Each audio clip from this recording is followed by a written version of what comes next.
பண்ணப்போறிய episode வந்து பிரசங்கி அப்படின்ற ஒரு புஸ்தகத்தை பற்றி. இந்த புஸ்தகம் வேதாகமத்தில் எதுக்காக இருக்குது, கர்த்தர் இது மூலியமாக நமக்கு என்ன சொல்ல வராரு, இதை எப்படி படிக்கலாம், எப்படி புரிஞ்சுக்கலாம் அப்படின்றத பற்றின ஒரு எபிசோட். பிரசங்கி அப்படின்ற ஒரு புஸ்தகம் வந்து என்னன்னு பார்த்தீங்கன்னா, இது வந்து மோனோலாக் அப்படிம்பாங்க. இது ஒரு நபரினுடைய பேச்சு மட்டும்தான், டயலாக் கிடையாது.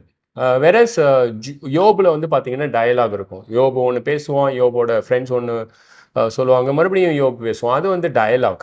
இந்த புக்கு வந்து மோனோலாக். இது வந்து கர்த்தர் வந்து சாலமோனை வச்சிருந்த இடத்துல ப்ராவிடென்ஷியல் பிளான் அப்படிம்பாங்க.